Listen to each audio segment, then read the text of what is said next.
an enormous silver cauldron buried in Danish soil, its surface alive with gods, beasts, and forgotten rituals. But what if this artifact is not just art, but a message smuggled through time? Picture this: a group of farmers in Denmark cutting into the earth to dig peat for fuel suddenly strike metal.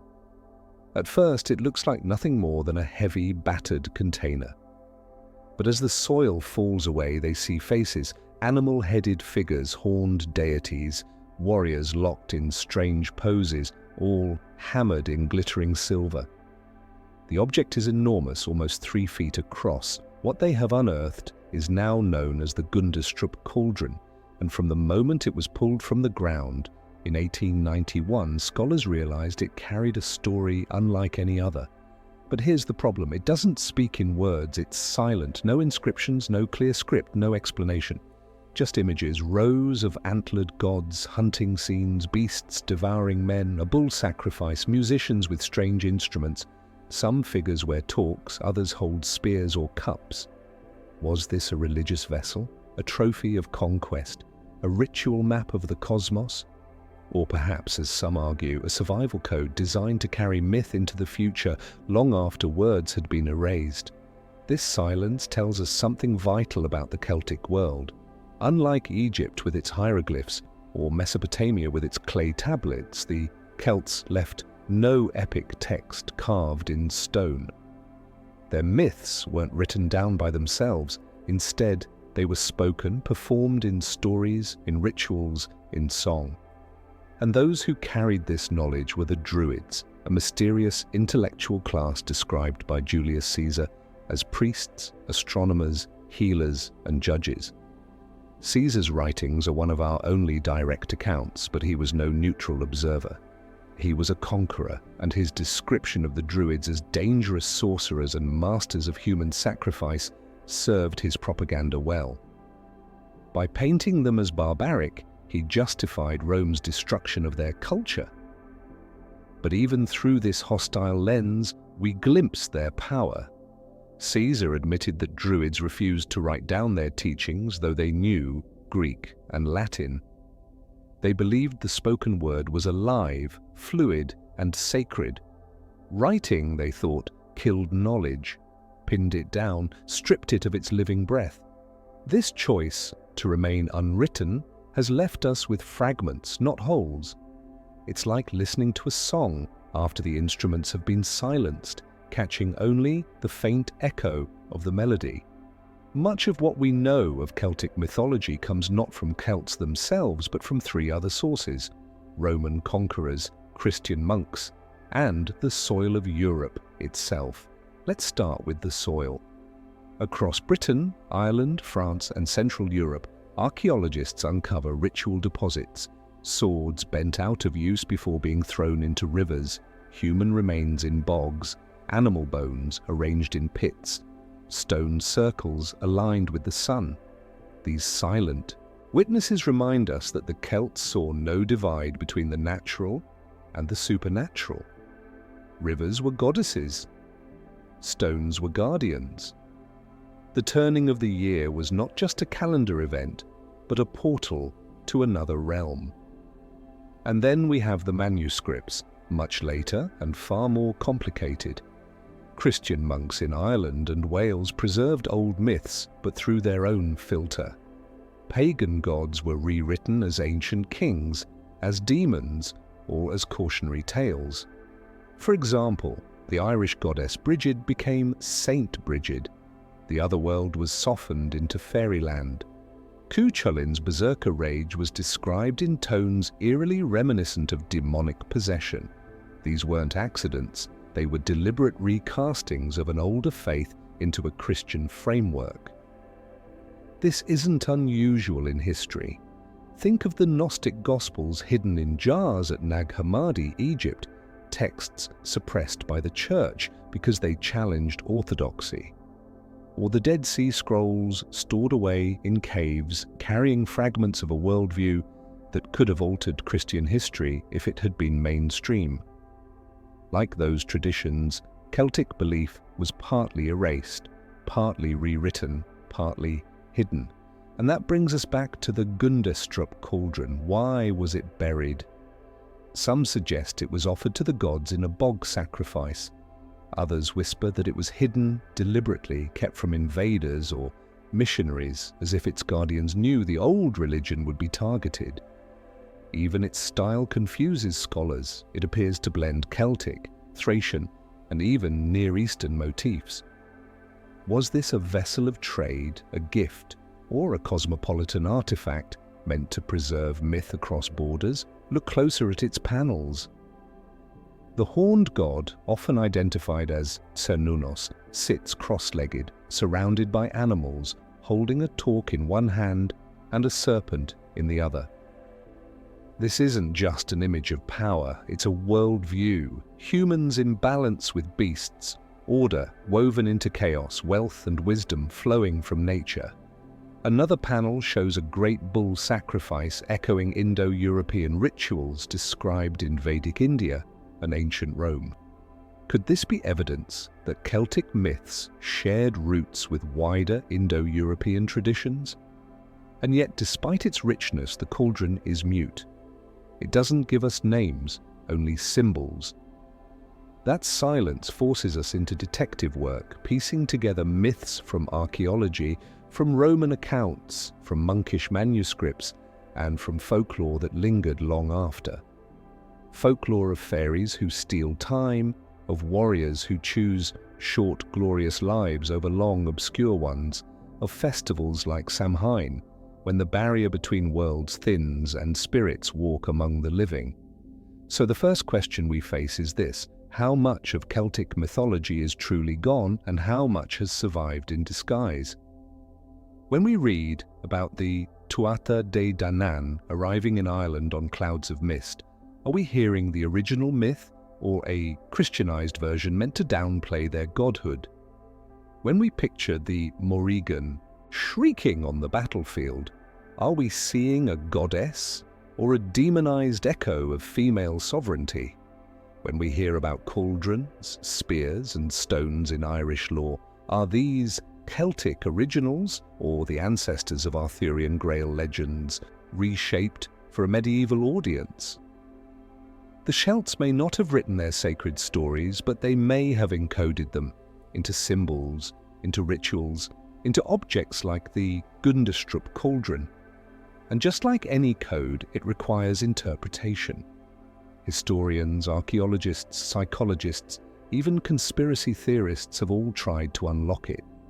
Some see shamanic journeys in the myths, others see esoteric wisdom hidden from the Vatican, and some suggest the otherworld itself might be more than metaphor, an actual alternate realm glimpsed during rituals. One thing is certain: the Celtic voice was not erased by accident. It was silenced. And yet, through artifacts, folklore, and coded memory, it still whispers. The challenge before us is learning how to listen. Archaeology of silence. Imagine trying to piece together an entire civilization from scraps, shards of pottery, coins, and carved stones that speak in riddles. That is what the archaeology of the Celts feels like. Not a complete story, but a silent one, full of gaps where the voices should be. Take the hill forts that dot the British and European landscape. From above, they look like spirals carved into the earth, massive ringed enclosures built with ditches and ramparts. Archaeologists debate their purpose. Were they purely defensive, or also ceremonial gathering places, theatres of ritual as much as war? Within these forts, traces of feasting, ritual pits, and sometimes human remains suggest that life and belief intertwined. This was no separation between sacred and everyday. Every battle, every harvest, every feast carried religious weight. And then there are the bog bodies, preserved by the strange chemistry of peat. Tolland man in Denmark, his face serene, as if merely asleep, still wearing the rope that killed him. Lindo man in Britain, with wounds that tell of a triple death, strangled, struck, and drowned, suggesting ritual sacrifice rather than crime. These bodies are not just corpses, they are silent witnesses, testifying to a worldview where death could be an offering, a bridge between this world and another. The bog itself was seen as a threshold, a liminal zone where life and afterlife overlapped. Artifacts speak too, though in whispers. Swords deliberately bent before being cast into rivers, cauldrons hidden in marshes, talks of gold buried far from settlement sites. These weren't losses of carelessness, they were deliberate acts of giving. A sword was more than a weapon, it carried the spirit of its owner. By breaking it, a warrior returned its power to the gods, but what we don't find is just as important. No epic texts carved in stone, no temple inscriptions laying out prayers to the gods. Compare this to Mesopotamia, where clay tablets give us whole epics like Gilgamesh, or Egypt, where hieroglyphs shout their myths across temple walls. The Celts left almost nothing in writing. That silence is both frustrating and revealing. Roman historians exploited it. Julius Caesar, Tacitus, and others described the Celts as wild, barbaric, even monstrous.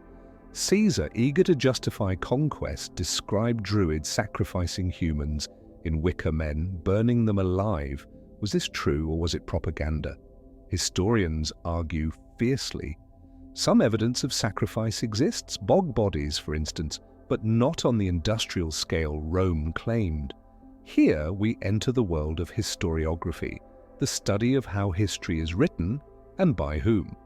The Romans wrote the Celts into history but also wrote them out, replacing nuance with caricature. There's a pattern here, one that mirrors other crypto-histories. Consider the Gnostic Gospels buried for centuries in jars at Nag Hammadi until rediscovery in 1945. They contradicted the official Christian story and so were suppressed. Or the Dead Sea Scrolls, hidden in caves, carrying insights into Jewish sects erased by time. In the same way, Celtic voices were erased, not because they lacked richness, but because their keepers refused to freeze them in writing, and because their conquerors had no interest in preserving their truth. What remains then is archaeology, a record not of words, but of acts, a sword bent, a body drowned, a cauldron buried. And in each act, a message is encoded. The world is alive with gods, the boundary between this life and the next is thin, and sacrifice of treasure, of life, maintains the balance of cosmos. But here's where it gets interesting. Some scholars suggest the absence of written Celtic myth is not merely an accident of oral culture, it may have been deliberate resistance. Writing down sacred knowledge meant it could be stolen, distorted, controlled by enemies. By keeping it oral, the Druids ensured it lived only in the breath of their people. This meant that even if Rome burned the libraries and smashed the temples, the living memory could survive, disguised in folklore, festivals, and ritual acts. That brings us back to the Gundestrup cauldron. Its images remain enigmatic, but they resonate with themes we see in archaeology across Europe. Sacrifice, transformation, the union of beast and man, gods of paradox. If texts are gone, symbols remain, and symbols are harder to erase. They appear in folklore centuries later. Horned beings in forest myths, cauldrons of plenty in fairy tales, warrior heroes in sagas. Archaeology is the art of listening to silence. It teaches us that absence itself is evidence, that what is missing can tell us as much as what remains. The silence of Celtic writing may not be emptiness at all. It may be a kind of code, protecting sacred knowledge from outsiders, while still letting it seep through artifacts, rituals, and landscapes. And so each hill fort, each bog body, each buried sword becomes more than an object. It becomes a clue in a puzzle of cultural survival. To read it, we need more than spades and shovels. We need comparative history, symbolism, psychology, even conspiracy theory. because the archaeology of silence is not just about what the Celts left behind, it's about what others tried to erase and what fragments still resist erasure. In the next part, we'll meet the guardians of this silence, the Druids themselves. They held knowledge that terrified Rome, inspired centuries of legend, and may still echo in hidden corners of European tradition. They were the living libraries of a world now half forgotten. And their refusal to write may have been both their greatest strength and their greatest vulnerability. The Druids, living libraries. Imagine a society where books do not exist, yet knowledge flows like a river, stored not in libraries of stone, but in the minds of men and women trained to remember everything.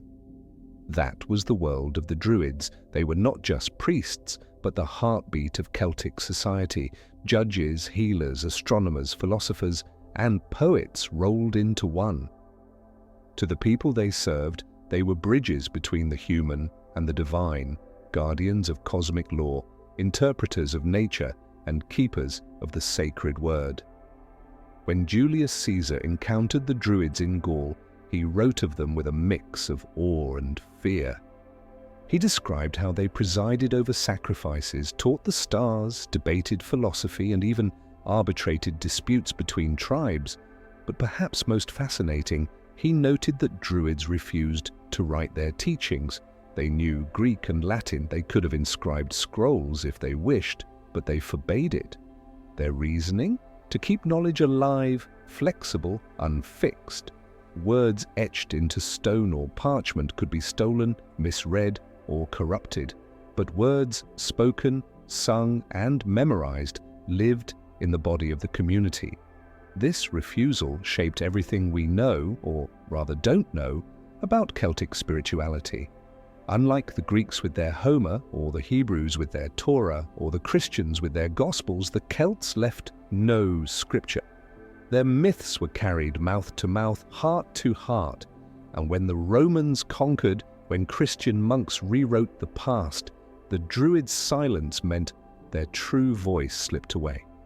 What remains are echoes, Roman caricatures, Christianized versions of myths, and symbols carved in Ogham stones whose meanings are still debated. But was this truly a weakness? Some scholars argue it was a strategy. By keeping their law unwritten, Druids ensured it could not be controlled by Rome, seized by monasteries, or twisted by political rulers. Knowledge remained fluid, shifting with the times, resistant to domination. In this sense, Druids were the first defenders of cultural encryption, using oral memory as a kind of code.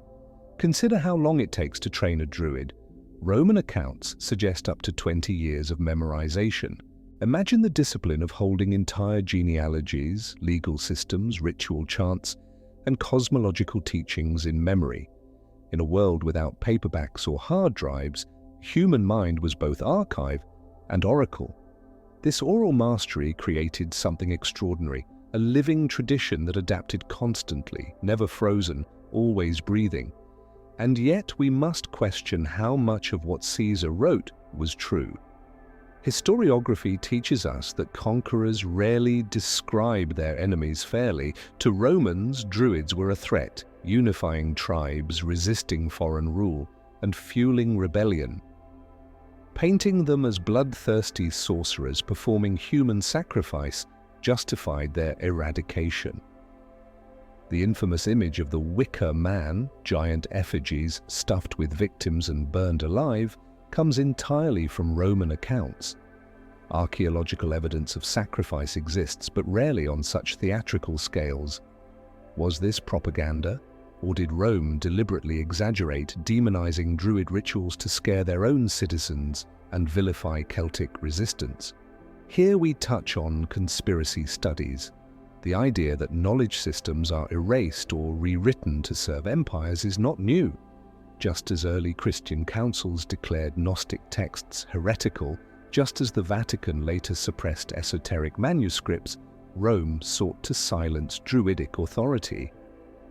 A society where priests could unify warriors with ritual, and prophecy was too dangerous to leave intact. Destroy the Druids and you break the backbone of Celtic resistance. And destroyed they were, or at least driven underground. Tacitus describes how, during Rome's assault on the island of Anglesey, the sacred center of Druid power, Roman soldiers encountered a shocking sight. Druids lined the shores, hands raised to the sky, calling down curses while women in black howled beside them. Terrified, the legion hesitated before slaughtering them. The description reads like something out of a horror story, part truth, part psychological warfare. But the message is clear. Rome saw Druids not as quaint priests, but as dangerous resistors. From an anthropological perspective, the Druid's role fits a pattern found in many indigenous societies. Among the Vedic cultures of India, Brahmins preserved sacred chants orally for millennia. Among Native American nations, shamans served as healers, storytellers, and mediators between realms. In West Africa, griots still function as living archives, memorizing entire histories. The Druids belong to this global pattern, cultures where memory itself was sacred, where speech carried the weight of scripture. But there's also a psychological dimension. Oral chanting, ritual recitation, and rhythmic storytelling are not just ways to remember, they alter the brain. Modern neurotheology shows that repetitive chanting induces trance states, changing brainwave patterns, opening the mind to visions and mystical experience. Druids chanting around fires beneath sacred oaks weren't just reciting knowledge, they were creating altered states in which the other world became accessible. This would explain why festivals like Samhain and Beltane were not mere celebrations, but moments when the veil between worlds thinned. Even writing systems linked to the Celts, like Ogham, the notched script found on Irish standing stones, remain mysterious. Was Ogham a druidic code, used sparingly for boundary stones and ritual markers, but never for myths? Some scholars see Ogham as a cipher, a symbolic alphabet tied to trees and cosmological knowledge hidden in plain sight. If so, the Druids may not have rejected writing entirely, they may have used it in secret, encoding knowledge that outsiders could not decipher. And then comes the darker question, what happened to Druid manuscripts once Christianity spread? Medieval monks occasionally mentioned Druid lore, usually to dismiss it. Could early Druid codices have existed only to be burned, hidden, or absorbed into church archives? Conspiracy theorists point to the Vatican's underground library, rumored to house forbidden manuscripts from across the ancient world. If Gnostic Gospels and esoteric alchemical works were suppressed, why not Druidic texts? Even without manuscripts, the Druids' fingerprints remain everywhere. In Irish myth cycles, we find figures who advise kings, interpret omens, and wield supernatural wisdom, the shadows of Druids reshaped into bards or wizards. In Arthurian legend, Merlin bears all the marks of a Druid, prophet, magician, advisor, mediator between worlds. Even folklore of fairies and banshees may be echoes of rituals once guided by Druidic priests, recast into stories safe enough to survive Christianization. So the Druids were more than religious figures, they were living libraries, knowledge encrypted in flesh and voice. Their silence in writing was not ignorance, but strategy. And yet, that same silence allowed conquerors and missionaries to twist their image into something alien, barbaric, superstitious, sinister. What remains for us today is a paradox. We know the Druids were guardians of vast knowledge, but we can only guess at the full scope of what they taught. Were they philosophers of a cosmic order? Masters of astronomy, keeping calendars aligned with stars and solstices? Psychologists before psychology, mapping the human spirit through myth and ritual? Or something even more radical, a secret society preserving mysteries now hidden under layers of suppression and Christian rewriting? As we move forward, we turn from the keepers of myth to the realm they described so vividly, the Celtic otherworld. a place not of death alone, but of timelessness, beauty, and terror. A place that reveals why the Druids held their secrets so closely, and why their myths still haunt the imagination of Europe. The Celtic otherworld and thresholds. Close your eyes for a moment and imagine a world just beyond this one. Not heaven, not hell, but a parallel land.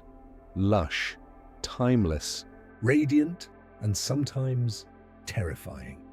For the Celts, this was not imagination, it was the other world, a place closer than breath, separated only by the thinnest of veils.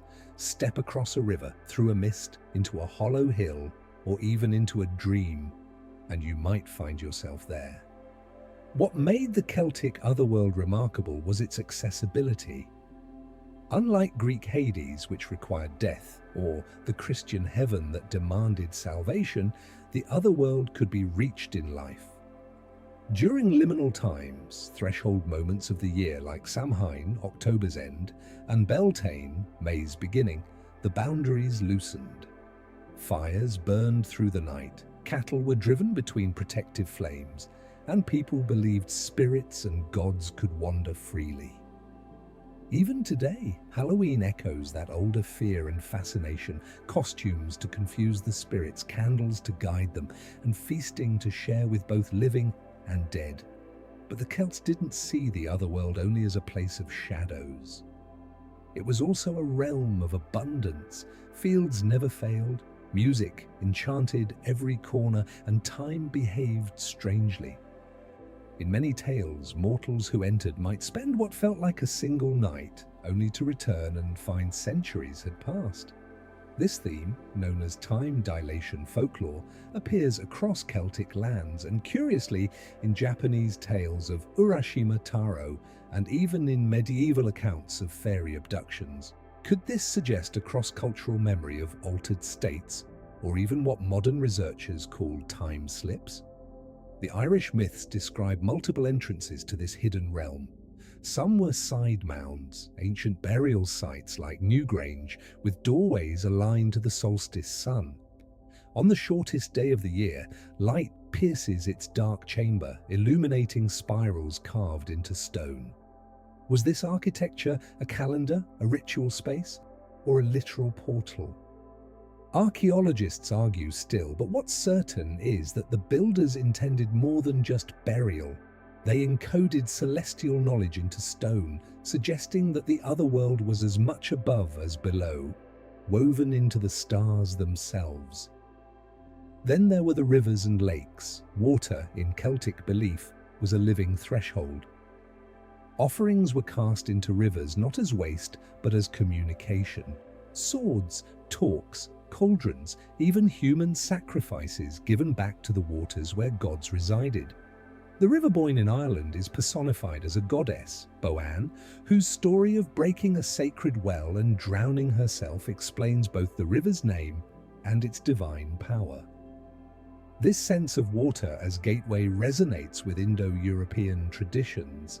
Think of the river Styx in Greece or the Vedic Saraswati, flowing between heaven and earth. But the Celtic otherworld was not only paradise. It had darker sides embodied in beings like the Morrígan, who appeared before battles to foretell death, or the Sluagh, restless hosts of the dead believed to fly across the sky, snatching souls. These figures remind us that thresholds work. Both ways, just as mortals might slip into timeless realms, so too could the powers of the otherworld cross into ours, bringing omens, chaos, or even doom. From a Jungian perspective, the otherworld mirrors the collective unconscious, a space where archetypes live, where gods and heroes represent forces inside the human psyche.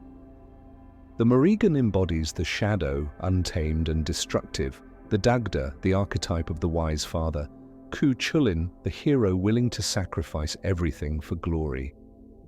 To step into the otherworld in myth may have been a symbolic description of stepping into the deepest layers of the self. And here's a lesser-known detail. Some scholars believe the otherworld myths were also astronomical allegories, At sites like Newgrange and Loughcrew, alignments with solstices suggest that journeys into the mounds of the Seedr represented the sun's descent into darkness and rebirth at dawn. The stories of mortals who visit the otherworld and return, transformed, could be metaphors for the seasonal cycle of death and renewal, dramatized in story so the community could live that truth. Yet the otherworld wasn't uniform. In Welsh tales from the Mabinogi, it appears as Anduin, a dreamy kingdom of kings, magic hounds, and enchanted cauldrons. In the first branch of the Mabinogi, Pwyll, Prince of Dyfed, accidentally swaps places with Arawn, Lord of Anwer, ruling the otherworld for a year. This isn't just a fairy tale, it reflects sovereignty rituals where kingship required proving worthiness, not just in this world, but in realms beyond. Sovereignty itself was otherworldly, granted by goddesses and tested by shadow realms. Even more fascinating are the otherworld voyages known as Imrama in Irish literature. These sea journeys, like the Voyage of Bran or the Voyage of St. Brendan, blur pagan and Christian traditions. Sailors set out across endless waters, visiting islands of joy, sorrow, fire, or crystal towers, each symbolic, each testing their spirit. Some tales end with return, others with loss, and some with revelation. These stories connect Celtic tradition with broader myths of lost lands, Atlantis, Avalon, High Brazil, lands always just out of reach, shrouded in mist. From the perspective of alternative archaeology, these accounts spark intriguing theories. Could tales of hidden lands and time distortion be distorted, memories of real encounters, distant voyages, natural cataclysms, or even hallucinogenic rituals opening altered states? Graham Hancock and others suggest that prehistoric cultures encoded experiences of astronomical catastrophe or shamanic vision in myth. The Celtic otherworld fits neatly into this pattern, part paradise, part warning, always hidden yet accessible through altered consciousness. And then, of course, there are the fairy abduction tales that carried into medieval and modern folklore, people lured into mounds by music, taken beneath the hills, made to dance until exhaustion, and returned to find decades gone. Anthropologists trace these to ancient otherworld myths, psychologists see sleep paralysis or dream states, folklorists note the Christian reframing of gods as the fair folk. Whatever the explanation, the persistence of these stories shows that the otherworld never vanished. It adapted, surviving in superstition long after the Druids were gone. But perhaps the most profound insight is this. For the Celts, the otherworld wasn't separate from daily life. It was woven into the very fabric of the land. Every hill might hide an entrance, every mist might conceal a god, every festival, especially Samhain and Beltane, reminded the people that they lived not in a world divided, but in one layered with thresholds, seen and unseen, mortal and immortal. And in that sense, the Celtic worldview challenges our modern categories. We like to divide life and death, sacred and mundane, myth and history.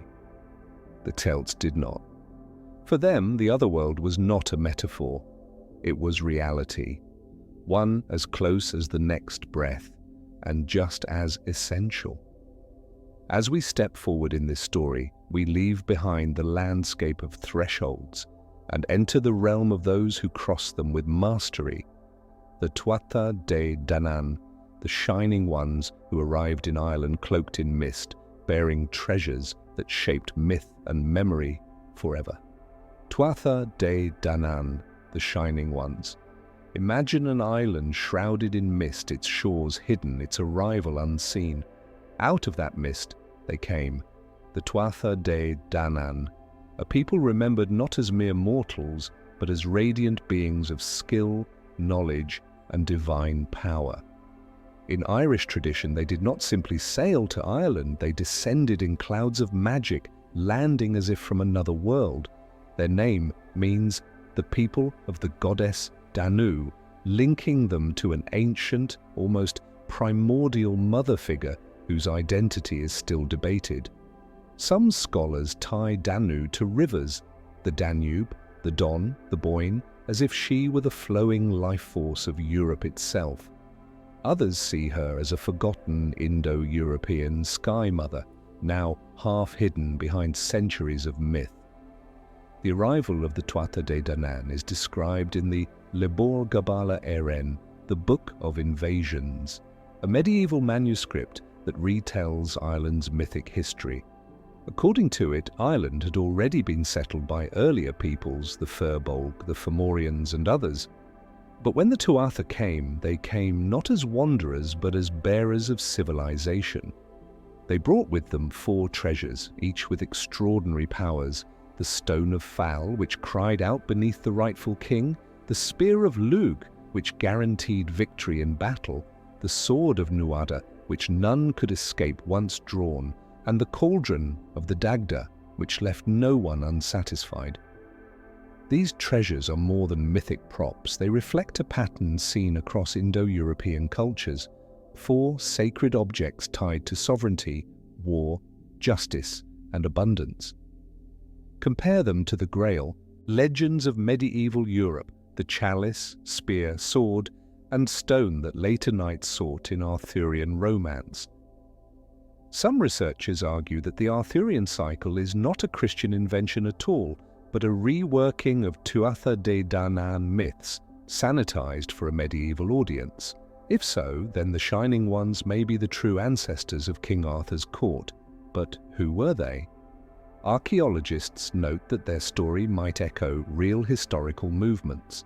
Around 1200 BCE, waves of technologically advanced groups moved across Europe, bringing new metalwork, new art, and new rituals. Could the Tuatha represent memory of such an arrival? Strangers who appeared with dazzling skills that seemed divine to local tribes. The lavish gold work found in Irish bogs, ornate torques, lunule, and sun discs points to a culture of immense sophistication. The Tuatha's legend may be the mythic face of these ancient innovators. Esoteric traditions go further. Some occult writers, from the Rosicrucians to modern theosophists, suggest the Tuatha De Danann were survivors of Atlantis or guardians of hidden wisdom. Their sudden arrival in mist recalls lost civilizations appearing to restart culture after catastrophe. Others compare them to the Shining Ones described in Mesopotamian and Sumerian texts, semi-divine beings who taught humanity arts and sciences. Even the Book of Enoch speaks of watchers descending to earth, blending heavenly knowledge with mortal life. Could the Tuatha be Europe's version of this recurring archetype, the bringers of forbidden knowledge? Each member of the Tuatha radiates symbolism. Nuada, their first king, lost his arm in battle and was replaced as ruler until a silver prosthetic was fashioned for him. This blend of myth and technology fascinates scholars. Was it symbolic of imperfection in leadership or an early echo of prosthetic innovation? Lugh, known as the Long Arm, mastered every art: craftsman, warrior, poet, sorcerer. He represents the polymath ideal, the culture hero whose skills embody civilization itself. Brigid, later Christianized into a saint, presided over poetry, healing, and smithcraft, a goddess of creativity, fire, and wisdom. And then there is the Dagda, with his bottomless cauldron, his giant club of life and death, and his magical harp that controlled seasons and emotions. Notice the pattern. These are not gods of abstract thunder or distant heavens. They are gods of skills, poetry, smithing, healing, kingship, music. Where other pantheons exalt raw forces of nature, the Tuatha exalted culture itself. They are divine specialists, each a patron of human arts. This suggests that Celtic myth placed civilization, not chaos, at the heart of its cosmos. The Tuatha's story, however, is not one of eternal reign. They fought fierce battles, the most famous against the Fomorians, a race of chaotic beings often depicted as monstrous or demonic. The Fomorians are harder to interpret. Were they invaders, pirates, or simply the embodiment of destructive natural forces? Some scholars see them as symbols of famine, storm, and blight. In myth, the Tuatha defeated them in the Battle of Mag Tuaid, establishing order over chaos. Yet even this victory is complex, for some Fomorians intermarry with the Tuatha, and their traits mix. Myth rarely draws neat lines, and yet the Tuatha's reign was temporary. When the Milesians, the supposed ancestors of the Irish people, arrived, the Tuatha withdrew. But they did not die. Instead, they retreated into the side mounds, becoming the fairy folk of later legend. This retreat marks a transition, gods becoming hidden, divine order giving way to human history. But it also ensured their survival. By becoming the fair folk, the Tuatha slipped past Christian suppression. Priests could denounce pagan gods, but fairies lived on in stories, half mocked, half feared, always present in the imagination. Here lies a provocative thought. What if the Tuatha De Danann represent a deliberate cultural encryption, a myth that kept alive divine archetypes by disguising them as folklore characters? The Vatican archives are rumored to contain manuscripts describing this process, the transformation of gods into saints, spirits, or demons as Christianity expanded. If the Tuatha were once worshipped as deities, their survival as fairies may not be a degradation, but a strategy of resilience. And another lesser-known angle comes from astrotheology.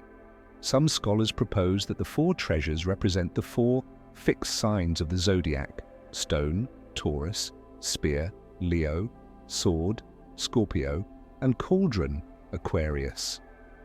In this view, the Tuatha carried not just magical items but cosmic knowledge, embedding star lore into myth.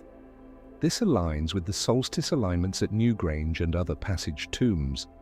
The Tuatha may not only have been gods of skills but also keepers of celestial lore. Whether seen as gods, culture heroes, or encrypted memories of lost civilizations, the Tuatha De Danann are a mystery that refuses to fade. Their treasures reappear in Arthurian legend, their figures resurface as saints, their echoes haunt folklore, and through it all they continue to shine as the bearers of forgotten wisdom, the luminous ancestors of European imagination. But the Tuatha are not just benevolent bringers of art and order. Among them lurks paradox, chaos, and trickery, qualities embodied most fully in the figure of the Dagda, the great father whose cauldron feeds the world, whose club kills and revives, and whose laughter hides cosmic power. To understand the Celts' vision of life and death, we must step closer to the Dagda himself, the Dagda, Lord of Paradox. Among the shining host of the Tuatha De Danann, no figure embodies the contradictions of Celtic imagination more vividly than the Dagda. His very name means the good god, though not in the sense of moral perfection. Good here means skilled, capable, master of all, yet he was not presented as flawless or elegant. In many tales, he is described as clumsy, crude, even comical, dragging his enormous belly, wearing an ill-fitting tunic that left him half exposed. And yet this ungainly giant was also king, magician, and father of abundance. The Dagda's paradox lies in his tools. He carried three legendary objects: a cauldron, a club, and a harp. Each represents not only his power, but the heart of Celtic belief. The cauldron, known as the Cauldron of Plenty, could feed an army and never run empty. Unlike the Greek Horn of Plenty, this was not a passive symbol, it required stewardship. To feast from it was to participate in a cosmic balance. No one left hungry, but none could take more than their share. The cauldron reflects the central Celtic value of hospitality. In ancient Ireland, refusing hospitality was a crime. Welcoming the stranger was sacred. To control a cauldron that nourished endlessly was to embody kingship itself, ruler as provider, guardian of plenty. Then there was the club, so massive it had to be dragged on wheels. One end killed with a single blow, the other restored life. Few objects capture the duality of Celtic thought so cleanly. Life and death were not opposites, but two ends of the same staff, wielded by the same hand. This philosophy reappears in Indo-European traditions. Shiva, who destroys and creates, Hades, who withholds and releases. But the Dagda's club is more intimate. He could take life or give it back not with distant authority, but with a swing of his own arm. It's a reminder that for the Celts, sovereignty meant holding both mercy and terror at once. The harp adds another dimension. In Irish stories, the Dagda's harp could control not only music, but the very order of the seasons and emotions of mankind. With one chord, he could summon laughter, with another, sorrow, with a third, sleep.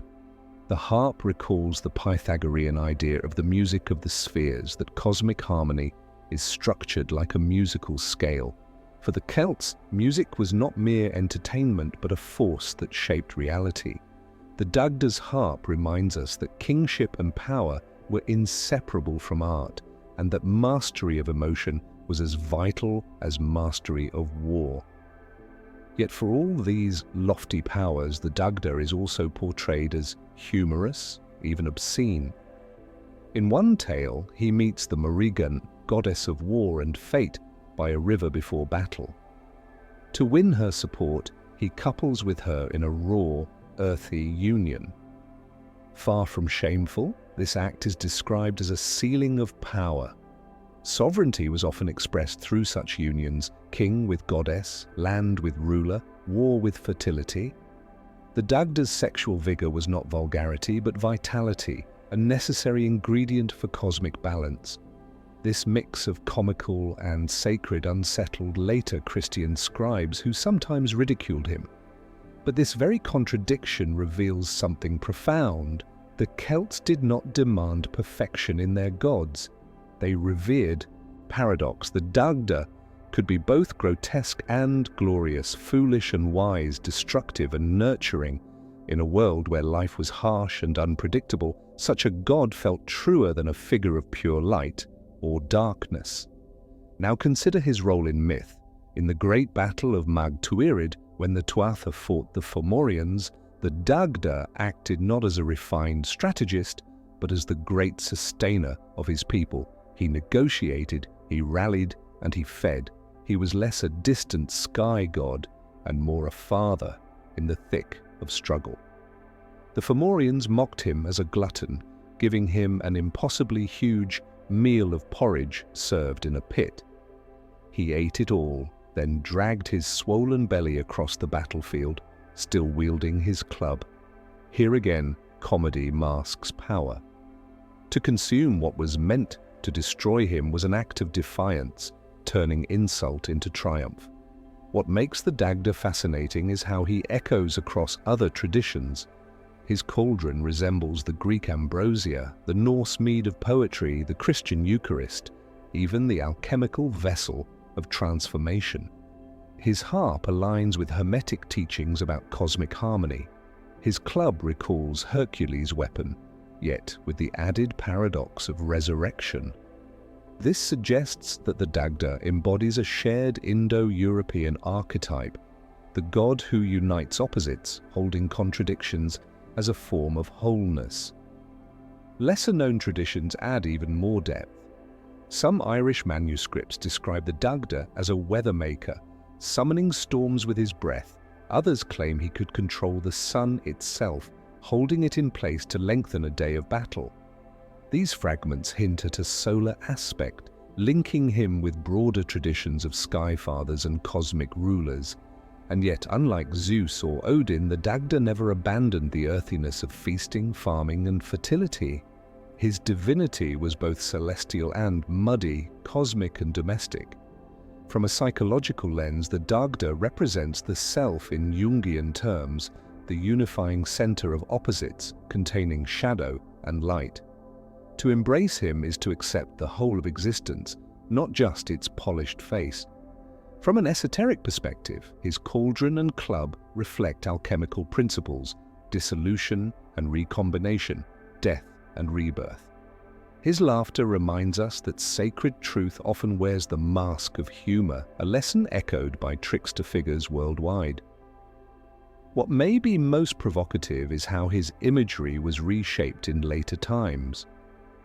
In Christian Ireland, his cauldron became the chalice of saints, his harp became the national symbol of Ireland, and his earthy excess was recast as folly. But beneath these layers, the Dagda's paradox survived. Even today, Irish identity resonates with his dual nature, laughter and sorrow, music and battle, resilience and contradiction. To study the Dagda is to glimpse the Celtic worldview in its rawest form. Life was not tidy, nor were its gods. The divine was abundant, contradictory, and inseparable from the land itself. And through this paradox, the Celts expressed a wisdom often lost in modern dichotomies, that wholeness does not come from perfection, but from holding opposites in balance. As the Dagda's cauldron nourished his people, so too his myths nourish imagination. But where he embodies paradox, others embody fate itself. To understand how the Celts viewed destiny, sovereignty, and the price of war, we must meet the goddess who walked the battlefield like a storm, the Morrígan. The Morrígan, goddess of fate and chaos. On the eve of battle, when mist rose from the earth and warriors sharpened their spears, there was one presence more feared than any enemy. A dark woman stood at the river's edge, washing blood-stained armor that had not yet been worn. She was the Morrígan, and to see her was to know your fate was sealed. The Morrígan is not a simple figure. She is a triune goddess, sometimes appearing as three sisters, sometimes as one being with shifting forms. Her names include Badb, the crow of battle whose screams drove warriors to madness, Macha, linked to sovereignty and the land itself, and Nemain, who embodied frenzy and terror. Together they formed a force that was less deity than inevitability. In every myth, she represents what cannot be controlled: war, death, and the raw chaos that lies beneath human order. But the Morrígan is more than destruction. She is also sovereignty personified.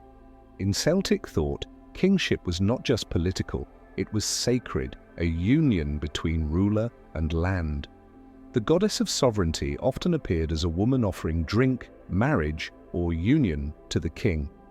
To refuse her was to doom the kingdom. The Morrígan played this role in her own way, uniting with the Dagda before the Battle of Mag Tuired. Their sexual union was not scandal, but ritual, a sealing of alliance between fertility and war, abundance and fate.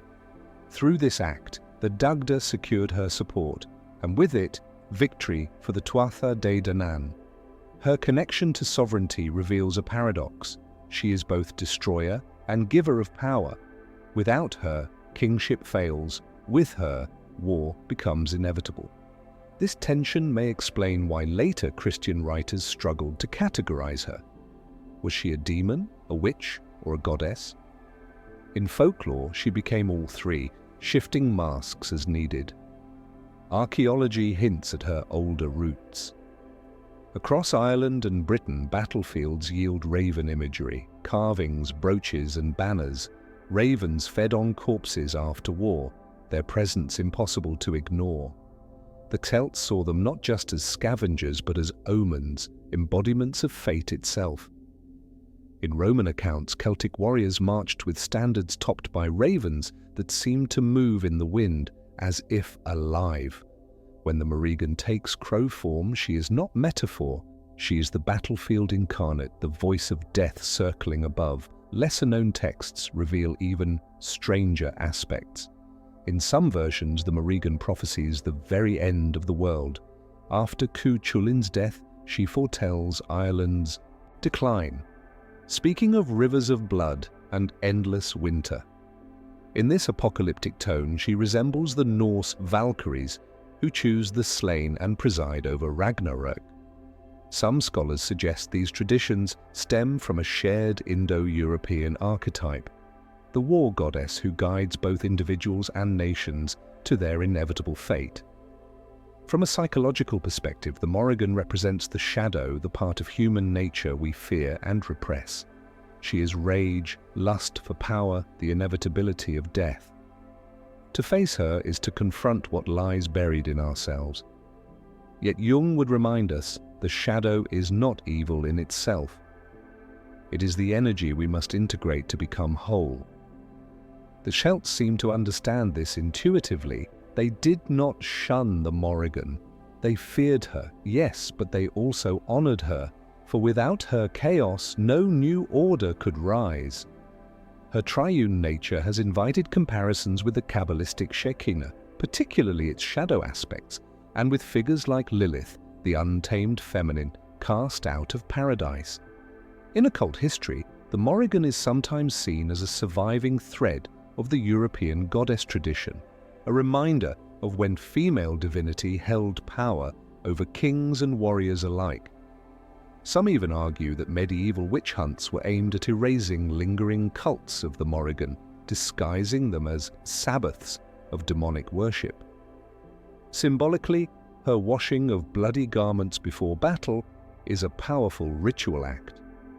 It is not unlike the Greek moirai, spinning the threads of destiny. But instead of weaving cloth, the Morrigan washes it, an act of cleansing and preparing, making visible what is already decreed. This ritual tells us something essential. For the Celts, fate was not hidden. It was displayed if one dared to look. The Morrigan's relationship with Cuchulainn is one of the most haunting in Irish myth. She appears to him multiple times, offering aid or warning. When he rejects her advances, she turns against him, appearing as an eel, a wolf, and a heifer to trip him in battle. Later, as he dies tied to a standing stone, she perches above him in crow form. In this, she is not villain, but inevitability. Heroes may fight fate, but they cannot escape it. The Morrigan is the witness who ensures their glory is sealed in death. Interestingly, her myth was not erased by Christianity, but absorbed. Medieval texts sometimes described her as a banshee, wailing outside homes before death. In this form, she survived into folklore, haunting Ireland for centuries. Families claimed particular banshees tied to ancestral lines. Here again, we see transformation rather than destruction, a goddess diminished into a spirit but never gone. Lesser-known connections also tie her to landscape. Several Irish rivers and hills bear names linked to Macha, one of her aspects. This grounds her not just in story but in geography. She was not a distant deity but present in the land itself, a reminder that to live in Ireland was to live in her shadow. Her symbolism also extends into secret traditions. Some esoteric writers in the 19th century linked the Morrigan to the Black Madonna figures found across Europe, dark-faced statues of Mary often associated with fertility, earth, and mystery. While the connection is speculative, it reflects a pattern. Whenever the dark feminine is suppressed, she re-emerges under new guises, never fully banished. So what role did the Morrigan play in the Celtic imagination? She was the storm that kings could not control, the whisper that told warriors their time had come, the shadow that demanded recognition. To honor her was to accept life's chaos, to understand that victory always carried loss, and that sovereignty required surrender to forces greater than human will. In her, the Celts expressed a truth that still unsettles. Order and chaos are not enemies but partners. Sovereignty requires destruction as much as creation. War, however terrible, was seen as part of the cosmic cycle. To deny it was to deny reality itself. And yet the Morrigan is not the only figure who embodies fate through violence. If she represents destiny as storm and shadow, the hero Cuchulainn represents destiny as human struggle, the warrior who chooses glory though it costs his life. To see how fate shaped the individual as much as nations, we turn now to his story. Cuchulainn, tragic hero of Ulster. There are heroes who shine because of their victories, and there are heroes remembered because of their deaths. Cuchulainn, the warrior of Ulster, belongs to the second kind. His life is a song of brilliance cut short, a flame that burned too hot to last. The Celts did not imagine their greatest champion as one who grew old in peace. They imagined him bound to fate, standing unbroken even in death. His story begins with an omen. Born as Setanta, he was no ordinary child. Legends say he showed prodigious strength and skill from the start, trained by the warrior woman Scathash, who lived in the shadowy lands of Alba, Scotland. From her he learned the arts of combat, and she gave him the gay bolga, a spear so deadly it could kill with a single strike. His name, Cuchulainn, the Hound of Culann, came when he killed a guard dog in self-defense and offered to replace it until another was trained. From that moment, he was not just a man but a guardian, bound by loyalty to his people. Yet Cuchulainn was more than a warrior. He was semi-divine, his father often identified with the god Luch of the long arm. This divine heritage marked him for greatness but also doomed him to tragedy. Like Achilles in Greek myth, he was fated to a choice, a long, obscure life or a short, glorious one remembered forever. He chose the latter, sealing his destiny. One of the most extraordinary episodes in his story is the Tyne Bo Cuailnge, the cattle raid of Cooley. Queen Medb of Connaught sought to capture the great bull of Ulster, sparking a war between provinces. The Ulstermen, cursed into weakness at the time, could not fight. Only Cuchulainn stood to defend them. Day after day, he faced entire armies alone, challenging warriors to single combat at the ford. His courage was unmatched, but it came at a price. In these battles, he entered a terrifying state known as the riastrad, or warp spasm. His body twisted into monstrous form, one eye bulging, the other shrinking, his hair standing like spikes of flame, his sinews bursting from skin. He became a living embodiment of chaos, a hero possessed by fury. To his enemies, he was a nightmare made flesh. To his people, he was both savior and monster. Modern psychology might call this dissociation or battle trance. Jungians might see it as the shadow unleashed, the raw force of death embodied in a single man. But even in his monstrous form, Cuchulainn was bound by honor. He adhered to the Geasa, sacred taboos that governed his life. Break them, and disaster followed. These Geasa often seemed contradictory, designed to entrap him. One forbade him from eating dog meat, another required him never to refuse hospitality. When an old woman offered him hound flesh, he was trapped. To refuse would break one guise, to eat would break another. He chose to eat, and from that moment, his fate was sealed. This theme of conflicting obligations, loyalty, honor, taboo, runs throughout Celtic myth. It reflects a worldview where fate is not a single path, but a snare. Heroes are caught not because they are weak, but because life itself is woven with contradictions. Cuchulainn's death was not failure, it was inevitability. The end came in battle against overwhelming odds. Wounded, betrayed by broken Geasa, he tied himself to a standing stone so he would not fall. Even dying, he remained upright, defiant. When his enemies approached, they feared he still lived, for his eyes glared and his body would not collapse. Only when a raven landed on his shoulder, the Morrígan herself in crow form, did they know the hero was truly gone. This image, Cú Chulainn bound to the stone, dying yet unyielding, is among the most powerful in all mythology.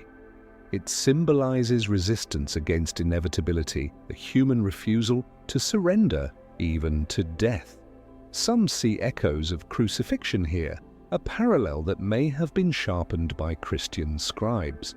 Others compare it to Norse sagas, where heroes fight until the end of the world. But what makes Cú Chulainn unique is his loneliness. Unlike Greek heroes who fought with armies, unlike Norse champions who died among comrades, Cú Chulainn often stood alone. His story is not one of collective triumph, but of individual sacrifice. He carried Ulster on his shoulders while his people lay helpless. His life embodies the Celtic valorization of personal honor above survival, of brief brilliance above long obscurity. Lesser-known aspects of his tale reveal even more. In some versions, after his death, his enemies cut off his head, but even severed, it sang songs and recited heroic deeds. This motif, the talking head, appears across Celtic tradition, symbolizing the persistence of spirit beyond death. It reflects a belief not in a clean break between life and afterlife, but in continuity, where the hero's essence lingers, inspiring the living.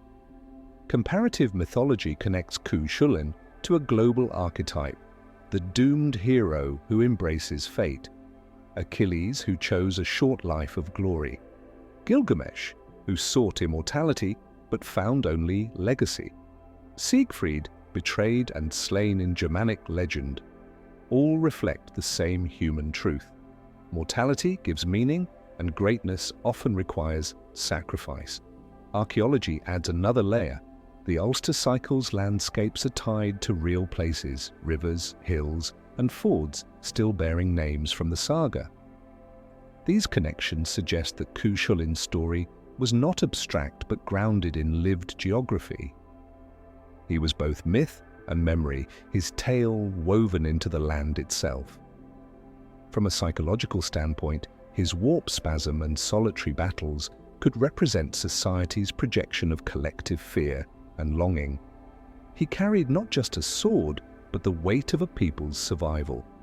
From an esoteric angle, his standing stone death resembles initiation rites, binding oneself to the axis mundi, the world pillar, to transcend mortality. In this reading, Cú Chulainn did not just die, he became immortal through ritualized sacrifice. His influence endured long after paganism waned. Medieval scribes preserved his story, sometimes reshaping it with Christian tones. In later folklore, he became both hero and cautionary tale, a reminder that glory demands price. Even in modern Ireland, his figure stands as a symbol of defiance. Statues of Cú Chulainn have been invoked by both nationalists and unionists, each seeing in him the embodiment of endurance against impossible odds. So Cú Chulainn is more than a mythic warrior. He is a mirror of humanity's oldest struggle, to live knowing death waits, to choose meaning even in doom. His story tells us that the measure of a hero is not victory alone, but how one meets the inevitable. And in the end, the crow on his shoulder reminds us that fate always arrives, but how we face it defines us. From the lonely hero, we turn to another tradition, one not of solitary defiance, but of collective wandering, wisdom, and poetry. For if Cú Chulainn shows us the cost of glory, Fionn mac Cumhail and the Fenian cycle show us another side of Celtic imagination. The hero as leader, poet, and seeker of wisdom. Fionn mac Cumhail and the Fenian cycle. If Cu Chulainn was the lone champion who burned like a comet, Fionn mac Cumhaill was something different, a leader, a poet, a seeker of wisdom who built not just a legend of individual glory, but a tradition of community. His tales, collected in what we call the Fenian cycle, speak less of kings and battles for territory and more of wandering, adventure, loyalty, and the fragile balance between wisdom and strength. The Fenian cycle is set centuries after the Ulster stories in an Ireland that feels more open, more restless. Instead of provincial wars, we find roving bands of warriors, the Fianna, who lived by strict codes of loyalty and survival. They were hunters, guardians, and poets, bound by oaths to defend Ireland when called, but otherwise free to roam its forests, rivers, and hills. Imagine a society where elite fighters also composed verse, where every warrior had to be as skilled with words as with weapons. That was the world of Fionn. The most famous story of his youth centers on the salmon of knowledge. As a boy, Fionn trained under a poet druid named Finnegas, who had spent years trying to catch a magical salmon said to contain all the world's wisdom. One day, the fish was finally caught, and Finnegas ordered Fionn to cook it, but not eat it. As he turned it on the fire, a drop of hot fat burned his thumb. Instinctively, he put it to his mouth, and in that instant, the salmon's knowledge flowed into him. From then on, whenever Fionn sucked his thumb, wisdom came to him. This tale may sound whimsical, but it encodes profound symbolism. The salmon itself is linked to sacred waters, to the river Boyne, to cycles of knowledge hidden in nature. Water, in Celtic belief, was always a source of inspiration and prophecy. Eating the fish of wisdom recalls Indo-European myths of sacred food, granting divine insight, like the Norse mead of poetry or the Greek ambrosia. Fionn's wisdom did not come from conquest or inheritance, but from accident, humility, and attentiveness. In this, he represents a different kind of hero, one who learns, not only fights. The Fianna themselves were bound by remarkable rules. To join, a warrior had to prove skill, endurance, and poetic ability. One test required running through the forest with enemies chasing, dodging branches without breaking a twig, and plucking thorns from his foot without slowing. Another demanded the recitation of poetry, for beauty and eloquence were as essential as bravery. This fusion of art and war is uniquely Celtic, a reminder that the spoken word was as powerful as the sword. Fionn led the Fianna with both strength and wisdom, but his stories are not without sorrow. His greatest love was Sab, transformed into a deer by an enemy druid. For a time, she returned to human form and bore him a son, Oisin, who would later become the great poet of the Fianna. But Sab was taken from him again, leaving Fionn to raise Oisin alone. The tale reflects a recurring theme in Celtic myth: joy entwined with loss, love with transience, the human with the animal. Perhaps the most famous tale of the Fenian cycle is the pursuit of Diarmuid and Grainne. Grainne, betrothed to the aging Fionn, fell in love with the young warrior Diarmuid. On their wedding night, she eloped with him, placing a guise on him so he could not refuse. Fionn pursued them across Ireland, and though Diarmuid and Grainne found refuge in many places, the chase never ceased. In the end, when Diarmuid was mortally wounded by a wild boar, Fionn had the power to save him by letting him drink water from his hands. Twice he withheld it in jealousy. Only the third time did he relent, but it was too late. This story reveals the complexities of Fionn's character. He was not only wise and generous, but also human, capable of pettiness, envy, and regret. In him, we see the tension between leader and man, between the role of protector and the vulnerabilities of the heart. It also illustrates the Celtic belief that even heroes were bound by flaws, that greatness did not erase humanity. From a symbolic perspective, the Fenian tales reflect a transition in Celtic culture. Where the Ulster cycle glorifies war and tragic heroism, the Fenian cycle emphasizes roaming, learning, and poetry. It suggests a shift from tribal defense to a society exploring its own identity, where freedom and wisdom mattered as much as conquest. Some scholars believe these stories emerged from bardic schools, where poets preserved myths while also reimagining them for new generations. Lesser-known traditions link Fionn to broader mythic archetypes. In Scottish folklore, he appears as Finn MacCool, builder of the Giant's Causeway. According to legend, he constructed the stone path across the sea to fight a Scottish giant, only to retreat and hide in disguise. His wife outwitted the rival by tricking him into thinking Fionn was a child, making the giant fear the size of the father. This playful tale shows another side of the hero. Not invincible warrior, but clever trickster, aided by partnership and wit. Esoteric writers have sometimes linked the salmon of knowledge to sacred geometry, the spiral paths carved on stones at Newgrange resembling salmon's swimming patterns. The idea is that Celtic wisdom was encoded in natural cycles, rivers, animals, stars. In this sense, Fionn's thumb of wisdom is less accident and more initiation, a reminder that truth is hidden in plain sight, waiting for the seeker willing to suffer a small burn to receive it. Psychologically, Fionn represents the wise leader archetype, a contrast to Cuchulain's tragic hero. If Cuchulainn embodies the burning shadow of destiny, Fionn embodies integration, strength guided by wisdom, leadership softened by poetry, loss balanced with endurance.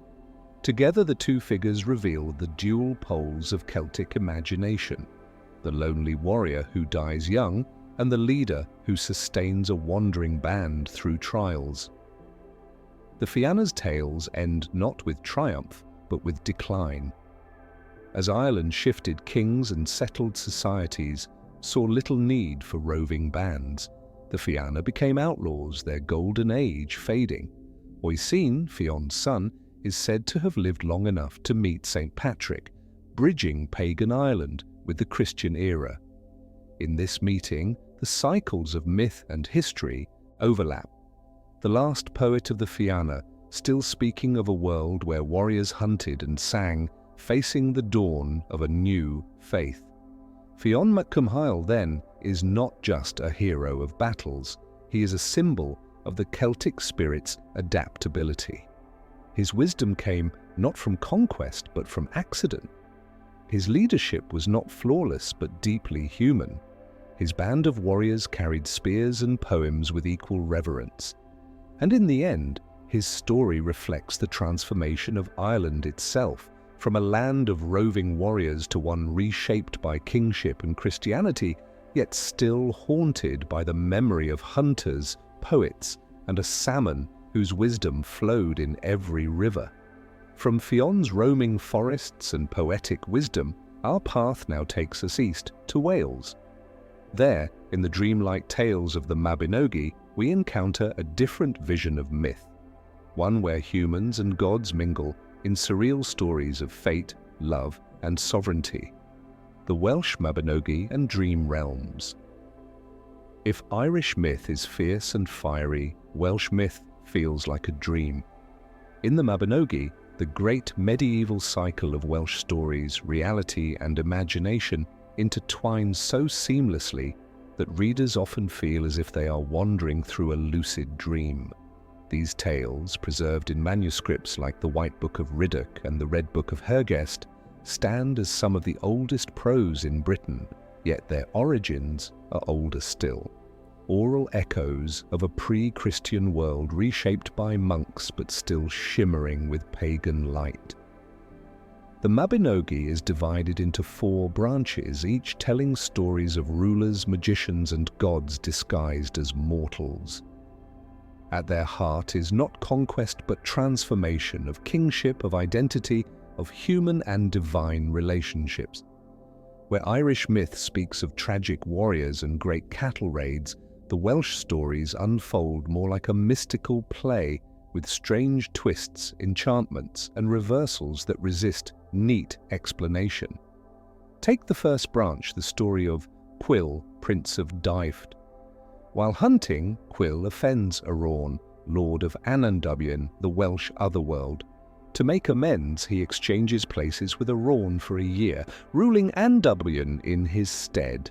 During that time, Pwyll refrains from sleeping with Arawn's wife, proving his honor, and defeats Arawn's enemy. When he returns, he is known as Pwyll Pen Annandubien, Pwyll, head of Annandubien. This tale is not just about loyalty, it is about sovereignty tested in otherworldly realms.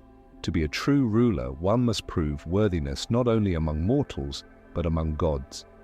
In the second branch, we meet Bran the Blessed, a giant king whose sister Branwen is mistreated in Ireland. Bran leads an army across the sea to avenge her, carrying his men on his back since he is too large for ships. The war brings devastation. In the end, only 7 survivors return to Wales, carrying Bran's severed head, which continues to speak and entertain them for years. This motif, the talking head, is shared with Irish myth, reflecting the Celtic belief that wisdom and spirit could outlast death. Bran's head, when buried in London facing France, was said to protect Britain from invasion. Later, Arthur supposedly dug it up, declaring he needed no talisman. Whether myth or memory, this tale ties sovereignty to both sacrifice and land. The third branch tells of Manawydan, Bran's brother, who marries Rhiannon, the enigmatic woman from the first branch. They suffer a curse.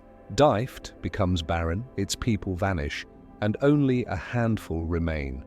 Manawydan's patience and cleverness restore balance, showing that sovereignty is not won through war alone, but through wisdom and endurance. The fourth branch is perhaps the most famous, the story of Math, son of Mathenwy, and his magical nephew, Gwydion. In this tale, Gwydion tricks Arianrhod, his sister, into revealing that she has borne 2 sons. One of these, Lleu Gyffes, becomes a great hero. Denied a wife by his mother's curse, Lleu is given a bride, created from flowers, Blodeuwedd. But Blodeuwedd betrays him, plotting his death with her lover. Through trickery, Lleu survives, and Blodeuwedd is transformed into an owl, condemned to a life of night. Here we see a myth of betrayal, survival, and transformation, one of the most haunting in Celtic tradition. What makes the Mabinogi remarkable is its dreamlike quality. Scholars note that its structure resembles the logic of dreams, sudden shifts, symbolic figures, impossible transformations. A king becomes a pig herder, a woman becomes an owl, an entire kingdom vanishes overnight. This fluidity mirrors the Celtic worldview, where boundaries between realms were permeable and where human identity itself could shift with fate. From a psychological lens, the Mabinogi reads like an exploration of the unconscious. Jungian analysts see the figures as archetypes, Pwyll as the ego tested in the otherworld, Bran as the sacrificed father, Rhiannon as the anima, mysterious, feminine wisdom guiding the hero. Blodeuwedd, the woman made from flowers, embodies the fragility of constructed identities, doomed to fall apart. These tales act almost like dream therapy, guiding the listener through archetypal journeys of betrayal, union, and transformation. Lesser-known details add richness. In some versions, Rhiannon is punished by being forced to carry visitors on her back like a beast of burden, a humiliation that scholars read as Christian scribes trying to diminish a once sovereign goddess. Bran's cauldron of rebirth, capable of reviving the dead, may be an early form of the Grail myth, showing how Welsh tradition fed into later Arthurian legend. And Gwydion, the trickster magician, may be a survival of a pan-European figure akin to Odin or Hermes, embodying the dangerous creativity of sorcery. The other world of the Mabinogi and Dublin is not hell. It is beautiful, full of feasts and music, but also dangerous. It resembles the Irish otherworld, yet has its own character. A land of kings and magic where time runs differently, where a year might equal a lifetime, and where mortals return transformed. The hunt for the white stag or hound, a recurring motif, often leads heroes into Anwn. These animals, gleaming white with red ears, signal the approach of the other world, an image that still lingers in Welsh folklore. Esoteric traditions have embraced the Mabinogi for its layers of symbolism. Rosicrucian and Hermetic readers see the four branches as stages of initiation: sovereignty tested, will, sacrifice, bran, endurance, Manawydan, and transformation, lu. Others point to astrotheology, suggesting that the cycles mirror seasonal shifts or constellations, with characters embodying celestial forces. Blodeuwedd, created from flowers, may symbolize the fleeting beauty of summer fading into autumn's decay. What's striking is how these stories survived at all. Written down in Christian monasteries, they were reframed but not destroyed. Monks may have kept them for entertainment, for genealogical interest, or simply because their beauty was undeniable.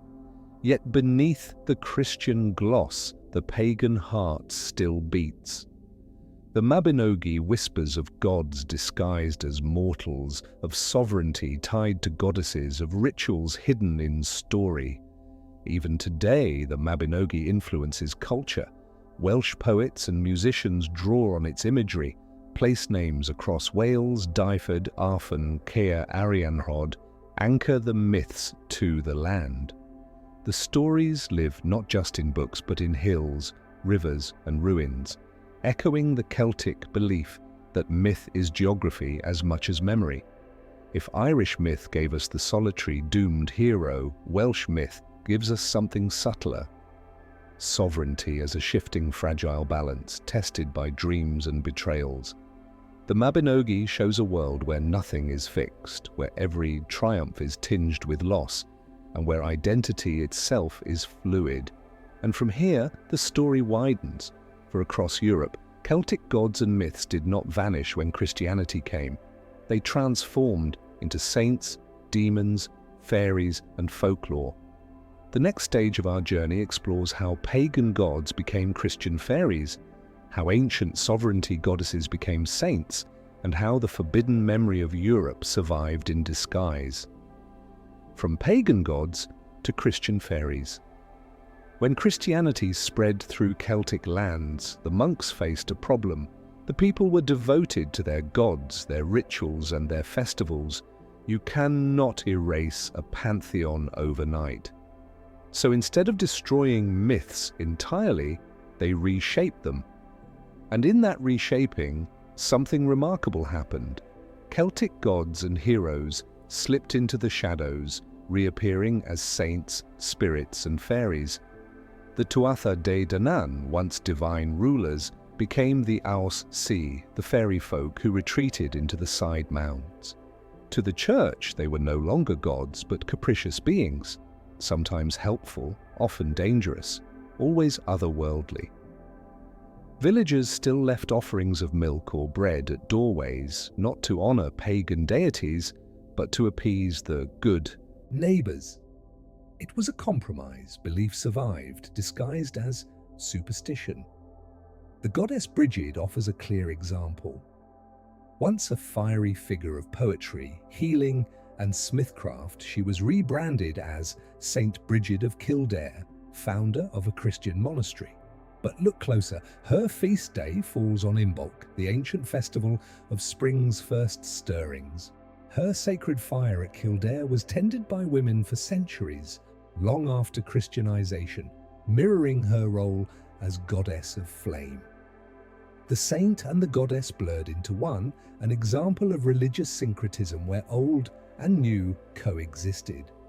Other deities were demonized.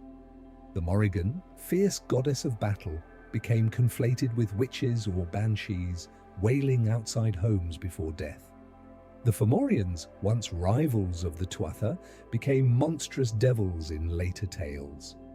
What was once divine chaos was reframed as evil, but not all transformations were negative. Heroes too found new lives.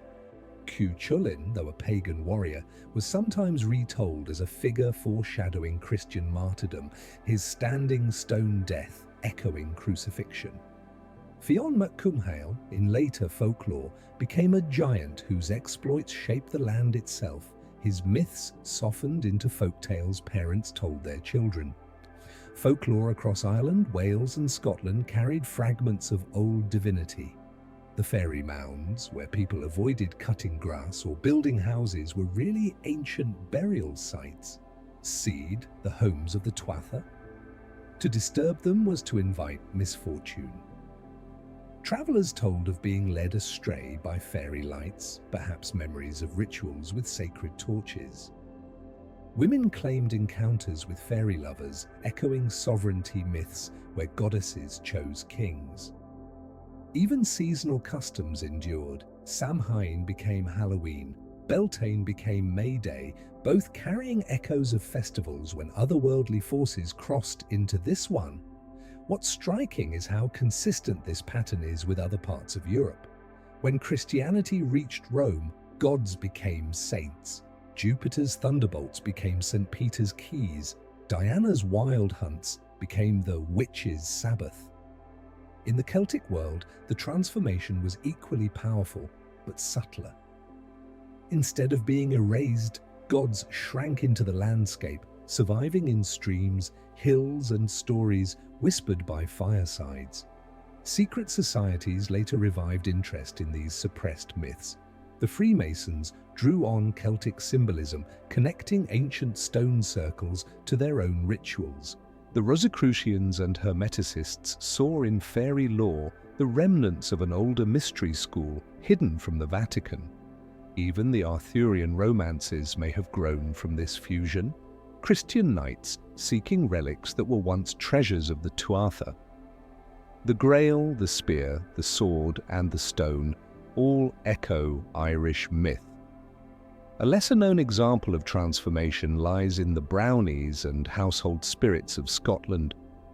These helpful beings, who did chores at night, were once linked to fertility gods and ancestral spirits. When Christianity branded them demonic, families renamed them good folk to avoid offense. But the offerings remained: milk left on the hearth, bread left at doorways, rituals of hospitality stretching back to the Dagda's cauldron. Anthropologists call this process religious layering. A new faith arrives but cannot uproot the old. Instead, beliefs sink underground, resurfacing in altered form. Pagan gods became saints or fairies or even devils, but they never truly disappeared. From a psychological perspective, this transformation reflects the collective unconscious at work. Archetypes cannot be erased, they simply change masks. The goddess becomes saint or witch, the hero becomes giant or martyr, the otherworld becomes fairyland. The people still dream the same dreams, only with different names. Lesser-known folklore shows just how deep this survival ran. In parts of Ireland, it was believed that the fairies were the Tuatha Dé Danann in exile, punished but not destroyed. In Scotland, some said fairies were fallen angels, not evil, but cast out, dwelling in the hollow hills. In Wales, tales of Tylwyth Teg, the fair folk, described them dancing in rings of mushrooms, echoing rituals once performed on sacred mounds. These were not casual stories but lived beliefs, shaping how people farmed, travelled and built. The church tried to control the narrative. Preachers warned against fairy dealings, labeling them demonic. Yet in the same breath, saints' lives were filled with miracles that resembled pagan magic, healing wells, fiery crosses, prophecies. In practice, people did not separate the two. A family might pray to Christ on Sunday, then leave milk for the fairies on Monday. In that blending, the old faith endured. Even today, the traces remain. Place names across Ireland preserve the gods, the River Boyne, Boann, Lough Neagh, linked to Eochaid, Tara, seat of kingship, tied to the Stone of Fowl. Fairy forts are still avoided. Farmers hesitate to cut certain hawthorn trees, said to house spirits. Modern festivals, from Halloween bonfires to May Day dances, carry DNA from rituals once overseen by druids. From an esoteric lens, this survival is not accidental. Some occult historians argue that Celtic myths were deliberately hidden in folklore, coded to survive persecution. The Vatican may have suppressed druidic manuscripts, but it could not suppress milk left at doorways or songs sung at harvest. Knowledge encoded in story and ritual could outlast even the most powerful empire. The transformation of gods into fairies is not simply decline, it is resilience. Stripped of temples, scriptures, and official status, Celtic divinity adapted, wearing smaller masks but continuing to live in imagination. And in some ways the fairies are more enduring than the gods. Children no longer pray to the Dagda, but they still hear warnings about fairy rings. Farmers no longer sacrifice bulls to the Morrígan, but they still avoid certain places after dark. This is the forbidden memory of Europe, not destroyed but disguised, not gone but hidden. And it leads us to a final, unsettling question. If so much of Celtic belief was suppressed, altered, or coded, how much of Europe's spiritual identity today rests on the erasure of its oldest gods? And if the fairies we laugh at in storybooks are really gods in exile, what does that say about the history we were taught to believe? As we move to the final part, we will confront that question directly, examining how suppression, transformation, and survival have shaped not just Celtic myth, but the very foundations of Europe's imagination. The forbidden memory of Europe. Picture a continent whose oldest gods still walk its fields unseen. They no longer sit on thrones or command armies. They wait in hills, rivers, and ruins, transformed, diminished, but never erased. This is the hidden legacy of the Celts, a body of myth so thoroughly suppressed that it survives not in scripture, but in fragments, in fairy tales, in whispered warnings about places you should not disturb. When Rome came, it declared the Druids dangerous and the gods barbaric. When Christianity came, it baptized some deities as saints, condemned others as demons, and shrank the rest into fairies and spirits. Yet despite 2 millennia of suppression, the myths endure. This endurance itself is a kind of rebellion, a reminder that belief cannot be erased, only reshaped. Consider the Gundestrup cauldron dug from a Danish bog. Its silver plates show antlered gods, warriors, animals in ritual procession. No text explains it. It stands silent, daring us to interpret. Some see in it a coded encyclopedia of Celtic religion. Others see a warning. Knowledge deliberately hidden, smuggled through time in images because words were forbidden. It is not just art, it is resistance.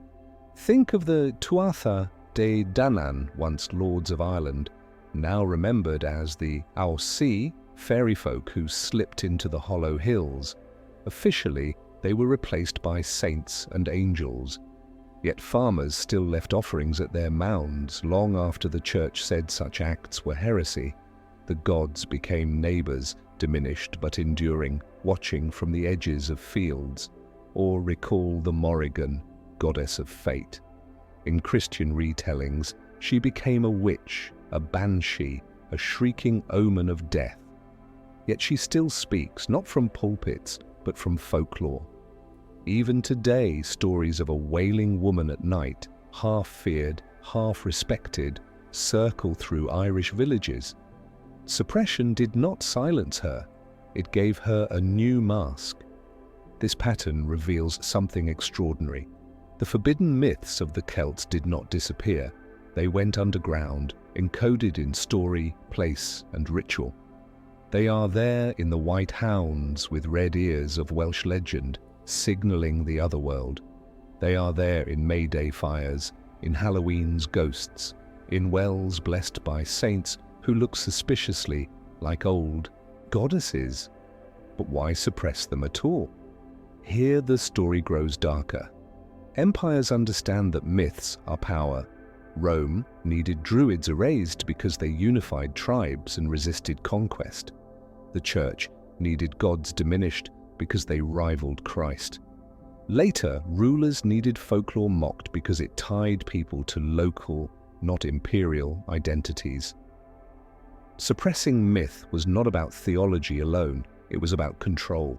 To sever people from their oldest stories is to weaken their memory of who they are. Yet suppression never works completely. Myths are stubborn. They survive in ruins, in place names, in dreams. Historiography teaches us that history is often written by victors, but the defeated write in whispers. The Celts wrote with rivers and hills. Even now, archaeologists uncover sites whose names link to ancient deities, long after their worship ended. Lesser-known folklore even suggests active resistance. Some scholars argue that bards deliberately coded myths into folktales, hiding sovereignty rituals within children's stories, slipping pagan philosophy into Christianized manuscripts.